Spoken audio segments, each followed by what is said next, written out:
Hello, teachers. Hi, young adult class. I'm back again to talk about the Literacy Autobiography. So for this one, I'm back on the syllabus, which you can find on KidBlog, and I'm going to the links for the assignment, clicking. The Literacy Biography is here.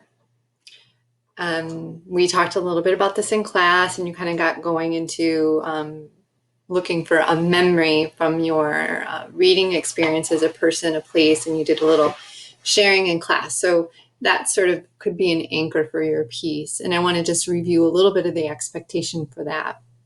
So you're going to write an essay about important experiences, plural, with reading and writing, and consider the degree to which communication has shaped your assumptions, your attitudes, and your life. So really you're first tracing your literacy biography, and then you're sort of making some conclusions.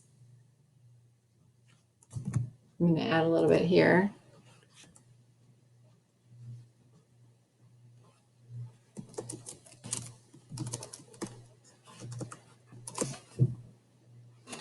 As I'm thinking through the assignment and talking through it for you, and also as you are thinking about it when you assign papers for your students, to really think through how you would approach this. And even as I looking at the original assignment, I'm still sort of modifying as I think about making it clear what my expectations are, but how this can be useful for you. So even as I'm doing this tutorial, I'm really thinking through this and making some changes, which is why this document is really live.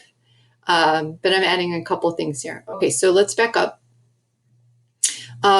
Here's some pre-writing that you can do, thinking about writers, readers who have influenced your reading and writing methods and literary tastes. So who has influenced you as a writer? Who has influenced you as a reader? Are there family members? Are they friends? Are they teachers? Are they authors? Are they plays, movies, any of those things? Maybe do a quick brainstorm of that, generating a list of those, and that would help you do some writing for here. What type of reading and writing do you engage in often? Do you do lots of writing on your phone? Do you do it on a computer? Do you have a journal? Is it just for class? Do you do anything creative? Have you ever done anything creative? Have you published anything? Do you tend to just write lists and things like that? When you're reading, is it always for school? Did you ever read for pleasure? Do you like to read magazines? Do you read blogs? Do you read feeds on Snapchat? Do you read feeds on Instagram? Do you read images? Really thinking through the type of reading that you engage in most often, and maybe at a period of your life when you were a teenager, and maybe that has changed now, but really this is an autobiography, so it can go back and you can sort of trace this chronologically from when you were younger to when you are now. What are your earliest recollections of reading? Who was with you? Where were you? We did some of this thinking in class. What reasons do you read and write? So that's type of reading that you do, but then also what reasons do you read and write? And that might be for information, for entertainment, for escape. I like to read, for me, this book, I don't know if you can see my new, no, you can't. I can't do it. I'm not talented. I just put up on my bookshelf. The book is a way for me to say, I'm going into the other room to read for a couple hours. It's my out from social situations. It's my place to be, escape and rejuvenate. Sometimes it's reading because I want to learn something. Sometimes it's reading because I want to feel something. Sometimes it's reading, I want to understand something better. And when I write, it's to make sense of things. It's to tell a story. It's to reflect. I have different reasons for writing.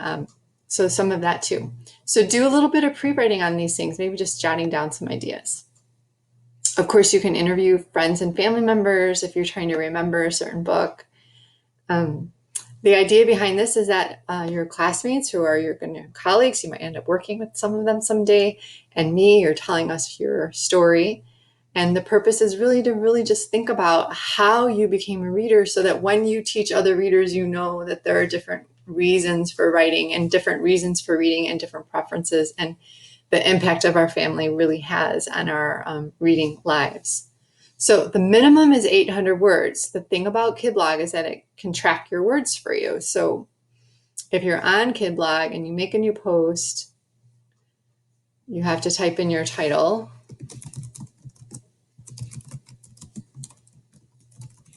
And you can type this separately and then add it back in here. Down here at the bottom, it says 0 words. So once I start typing, my story begins. 3 words. So you can track your words down here. Okay. That's something to think about. 800 words. My expectation is that you maybe try starting with the story and to try to pull out a memory as a way of sort of anchoring or creating a lead for your paper. It doesn't have to have dialogue and sensory language, but maybe taking us into a moment to have a little bit of a creative lead. Move through your autobiography chronologically. Start from your earliest memories until now.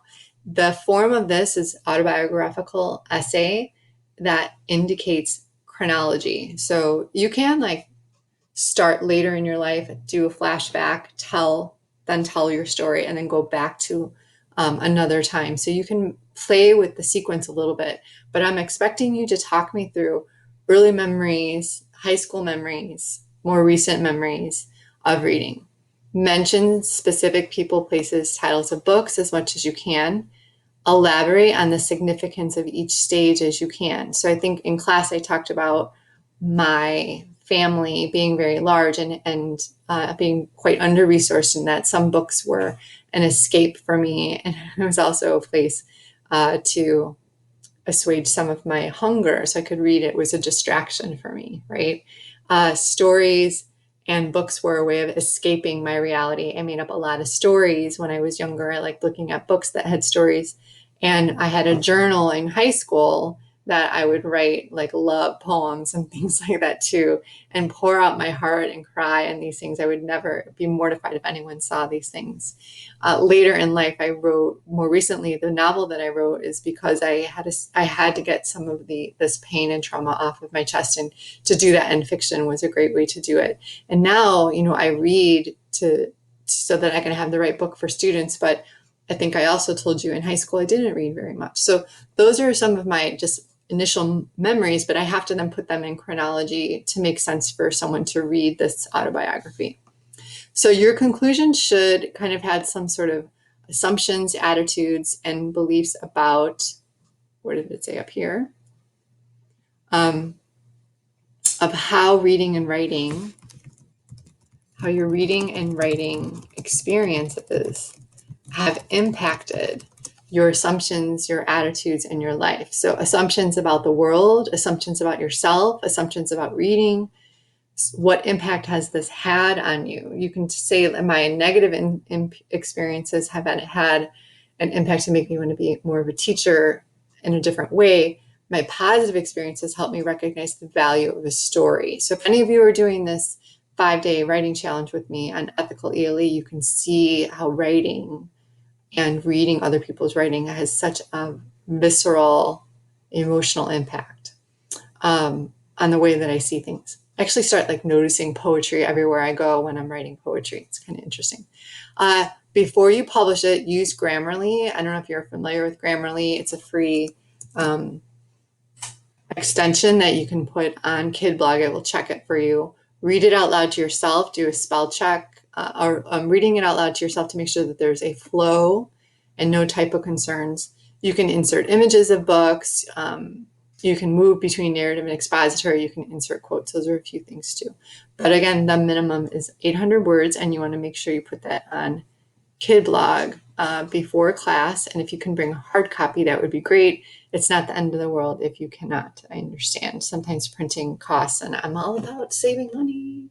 Okay, so a little bit about that. And if you have any questions, you can email me. But I think the video tutorial is helpful just to kind of talk through things as you start working. And I think there's already a couple up there that are in pretty good shape. So if you want to see some examples, you can also.